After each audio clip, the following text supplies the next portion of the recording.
You are a nobody. Don't pretend you matter, my mom said. Honestly, we forget you exist half the time, my brother added. So I clinked my fork against my glass and said, "This won't take long, just 3 sentences." By the second, my mom's face had gone pale. I didn't flinch, didn't cry, didn't even blink, because when you grow up with people like mine, you learn to wear your face like armor. You learn not to react, at least not in ways they can use against you later. But yeah, that was how brunch started. They call it brunch, but let's be honest. It's just Sunday lunch with mimosas and extra judgment. The menu changes, but the vibe never does. We were halfway through some aggressively dry quiche when my mom decided it was time for her usual performance review. She likes to treat these family meals like annual performance evaluations, except I never got the job to begin with. "You are a nobody," she said, like she was commenting on the weather. "Don't pretend you matter." And Ryan, my younger brother, whose biggest life accomplishment so far is existing at the same time as a Wi-Fi signal, added, "Honestly, we forget you exist half the time." He laughed like it was a good one, like we were all in on the joke.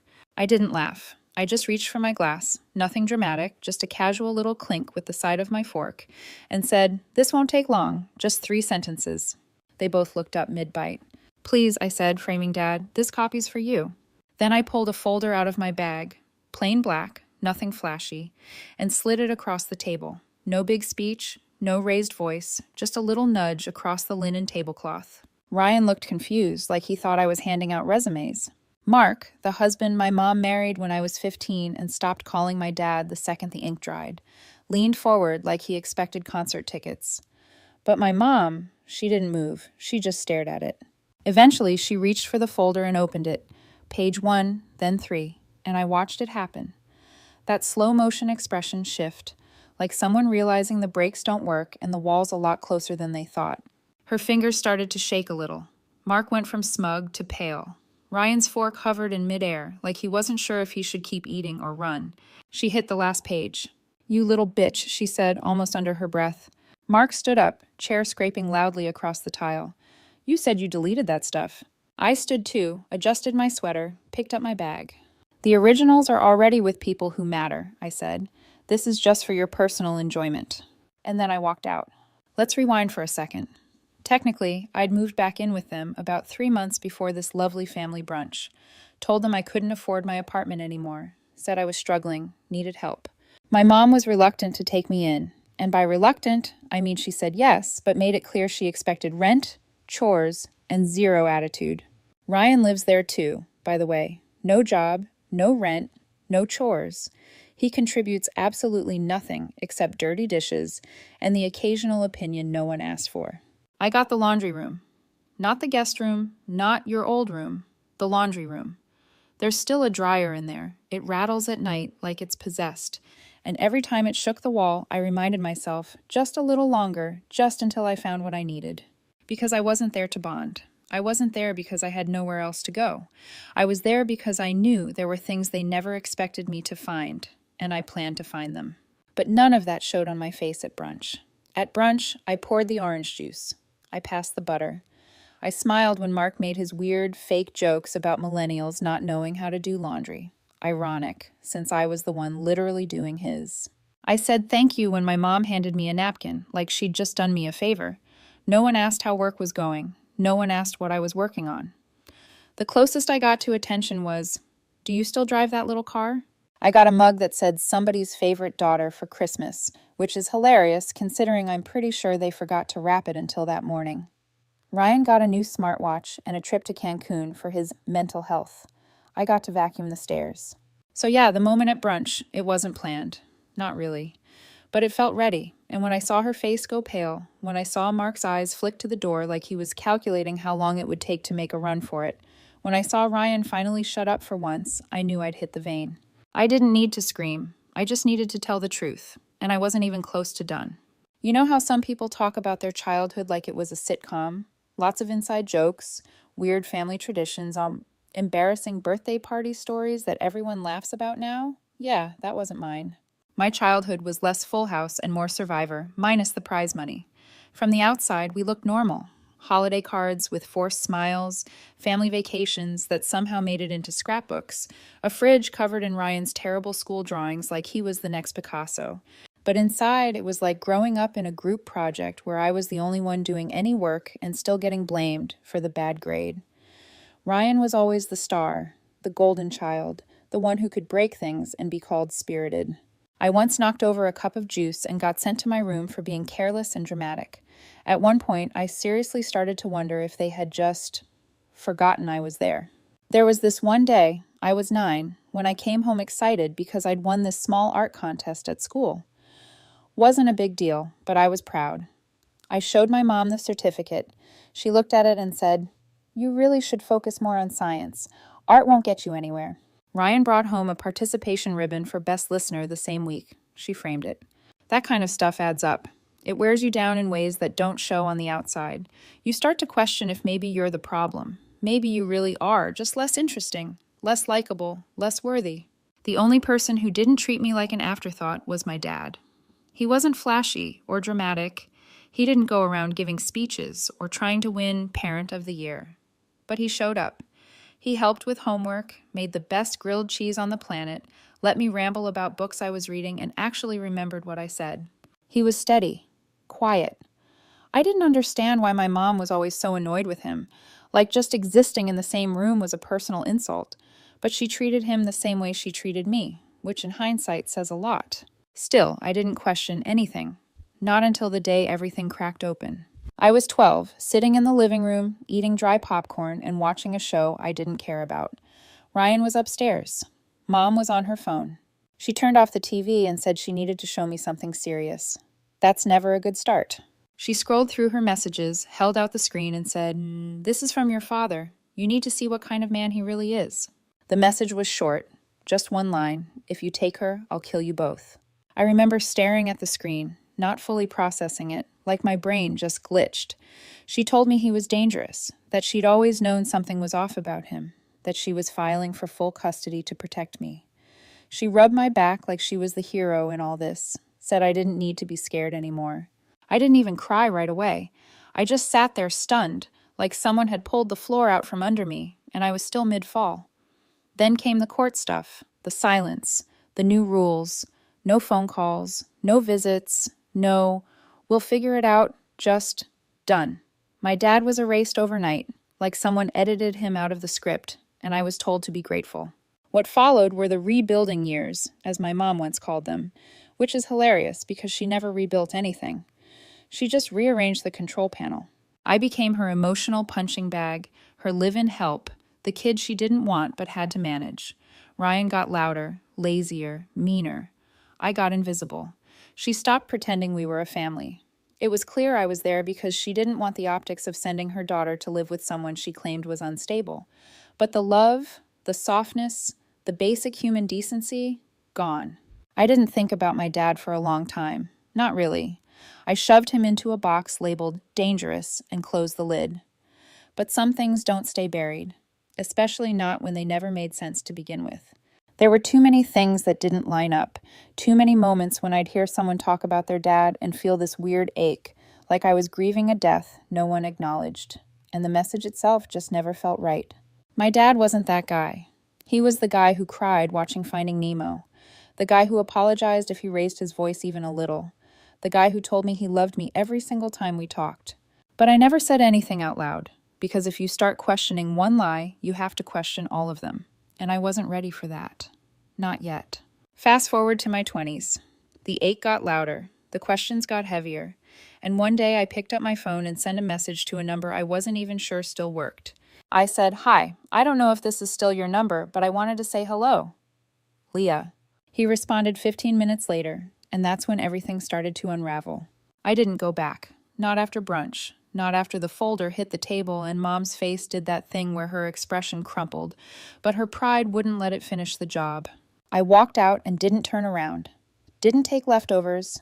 Didn't even grab my coat. Wasn't that cold, and honestly, I needed the dramatic walk more than I needed sleeves. I checked into a short-term rental under a fake last name, nothing dramatic, just enough to keep things quiet while the blast radius settled. 2 hours later, my brother texted me, "What the hell did you just do?" Followed by, "Mom's having a meltdown. Mark's yelling. They won't tell me what's going on." I didn't respond. Not because I didn't want to, but because I really did want to let them sit in it. Let them sweat through their polo shirts and wonder how the whole house of lies suddenly caught fire. I wish I could say I had a master plan from day one, but the truth is, it started as a hunch on a really bad night. I was 23. I couldn't sleep. I'd been thinking about that message for weeks, the one Mom showed me when I was 12. If you take her, I'll kill you both. The thing that made me cut my dad out of my life like he was a cancer. The thing that made me scared of my own memories. But the older I got, the more it didn't add up. My dad was the kind of guy who made pancakes in the shape of animals, who used phrases like safety first, unironically. He wasn't the send violent death threats type. So one night I texted him, "Hi. I don't know if this is still your number, but I wanted to say hello." He replied 15 minutes later, "Leah, I've been waiting 10 years for this." We met in a park 3 days later, neutral territory. I half expected him to look different, colder, like maybe the version I remembered was just childhood wishful thinking. He looked the same, just a little grayer, a little smaller. We sat on a bench and made it all the way to the second cup of coffee before I asked about the message. He didn't flinch, just shook his head slowly and said, "I didn't write it. I didn't send it. I never would." He didn't beg, didn't cry. He just said he was sorry. I believed it, but he understood why I hadn't. And the weirdest part, I believed him not because he had proof, he didn't, but because my gut stopped screaming the second he said it. So I started digging. At first, I didn't know what I was looking for. I wasn't a hacker. I wasn't some conspiracy theorist. I was just a daughter who wanted to know what the hell actually happened. So I did something about it. I trained, got certified, became a licensed private investigator. Full-on PI, not the trench coat kind, the legal, boring paperwork kind. Digital forensics, record pulls, metadata, bank tracing. And once I had that in place, I moved home. I told Mom I'd lost my job, said I couldn't afford rent, said I needed a little help getting back on my feet. She rolled her eyes and told me I could have the laundry room. Perfect, while she handed me dish duty and made sure I contributed. I went looking, and eventually I found it. It started with an old laptop shoved behind some sweaters. Password protected, but nothing I couldn't get through. Inside were folders. Sloppy names like Legal One and Assets Backup and, I kid you not, Do Not Open. I opened, and there was a draft of the message, the fake one. "If you take her, I'll kill you both." Typed in a Word doc, saved 5 days before the date she claimed it was sent. There were notes in the margins, revisions. There was even a comment bubble that said, "Too dramatic." But that wasn't the worst part. I found emails between her and Mark from when they were still just friends, talking about how to make him look unstable, how to protect the money. And speaking of money, she claimed Dad had made a bad investment during the divorce, that half their assets had just disappeared. But in another folder, because of course she backed everything up, I found scanned bank records, wire transfers to a Belize account, fake shell companies, all set up under Mark's name. They stole everything, framed my dad, took the house, the business assets, the custody agreement, and left him with nothing but a reputation he didn't earn. So yeah, I printed it all, made copies, and gave one to my dad. The one I slid across the table at brunch. That was just a souvenir. Back to the present. 3 nights after I walked out, there was a knock at my door. I looked through the peephole. It was Dad. He didn't say hi, just stood there with a tired smile and said, "I got the call. It's happening." The lawyer had filed everything, reopened the case, started the process to get the money, the house, the record cleared. It was already moving. He stepped inside. I made tea. We sat on the couch like it was a totally normal week. Then I said, "Do you want to know how I found it?" He nodded. So I told him, not the whole thing, not yet, but enough. When I was done, he just said, "You didn't have to do this." And I said, "I didn't do it for you. I did it for me." Then the text started, from Ryan. "What's going on? Are you seriously blowing up the family over ancient history? This is way too far. You made her cry." Then from Mom, one line, "You're not done. Don't think you're done. Charming." I didn't answer any of them because I knew exactly what was coming, and they had no idea just how much I had left to say. It didn't take long. The legal letter landed 2 days after Dad filed. Certified mail. Thick envelope, the kind that makes people go quiet when they see it in the mailbox. I wasn't there when it arrived, obviously, but I heard about the scream. Apparently Mom opened it in the kitchen, read the first page, and dropped her wine glass, full red midday. Fuck! Mark tried to play it cool, which was hilarious considering he was named directly on page 2. I can only imagine how fast he Googled what happens when offshore accounts get traced. And Ryan, poor Ryan, was still texting me like I was just going through something. You don't have to do this. We can fix it. Fix what exactly? The fake message? The stolen money? The fact that they treated me like a spare part for 20 years? Sorry, buddy. That ship burned. The court filings were airtight. Emails, drafts, bank records, all there in black and white. My folder wasn't just receipts. It was the whole damn audit. The judge moved quickly, not out of vengeance, just clarity. Said it was a pattern of deception that compromised custody, finances, and personal safety. Translation: they lied for years, repeatedly, on paper. The ruling? Full restitution. Every penny they stole had to be paid back, with penalties, with interest. They had to liquidate the house, the cars, the investment accounts. Mark even tried to argue that he didn't know what was happening, said he trusted his wife's financial planning, which would have been more convincing if he hadn't literally signed the wire transfers. They sold the house within 3 weeks, at a loss. My mom moved into a 2-bedroom condo with a leaky faucet and no insulation, and for once in her life, she didn't host a housewarming. But she wasn't done being dramatic. About a week after the ruling, she made one last swing. She created a Facebook account in my name. Same photo, same bio, even copied one of my old posts word for word. Then she started writing unhinged updates claiming Dad abused her, that I was unstable, and that we'd hacked her accounts. It was pathetic, also stupid, because it took about 15 minutes for the digital forensics guy to trace the IP address back to her house. Same Wi-Fi, same browser history, same laptop she used to stream her Pilates classes. The judge didn't even get angry. He just stared at her like she was a math problem with no solution. "Miss Hartwell," he said, "you fabricated a message, stole from your ex-husband, and now you're impersonating your daughter online." She tried to cry. It didn't work. Even Mark wouldn't look at her. As for Ryan, he vanished the second the money ran out. No loyalty, no apology, just a quiet unfollow on Instagram and, I assume, a frantic job search for something that didn't require a resume or accountability. He never texted again. Fine by me. Dad bought a house. Not a mansion, just a modest little place with a real yard and a porch that gets good light in the afternoon. He called it peaceful, which is code for not haunted by my ex-wife's voice echoing through the dry wall. He invited me over the day he got the keys. When I walked in, he handed me a mug of coffee and said, "No big speech, just thanks." And that was enough. We sat in silence for a while, not awkward silence, just the kind where your body finally remembers it doesn't have to flinch anymore. He asked what I was going to do next. I told him, live, like I didn't have to build myself from scratch. He nodded. Good plan. A week later, I got an email from Mom. Yes, email, subject line. You'll understand one day. The message was about what you'd expect. Lots of, I did what I had to, and you betrayed your own family, and you always were ungrateful. She signed it. Love, Mom. I didn't reply. I just archived it and labeled the folder unsolicited fiction.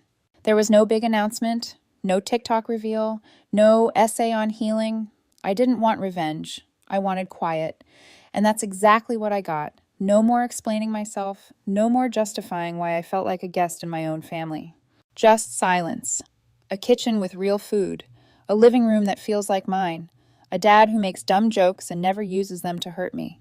They used to say I was a nobody. Said it to my face, behind my back, at brunch. But the funny thing about nobodies, we watch. Remember. We learn how systems work, especially broken ones. And when we finally speak, we don't scream. We bring documents. They said I didn't matter. Turns out I was the only one keeping track of everything. Some days I still wonder if I went too far, if I could have handled it more quietly. Maybe I should have just let it go and built my life without stirring up everything they tried to bury. But then I remember how long I stayed quiet, how much I let slide, how much they counted on me doing exactly that. So no, I don't regret it, but I still wonder what you think. Did I do the right thing? Would you have walked away or handed over the folder? Let me know in the comments. And if you want more stories like this, hit subscribe.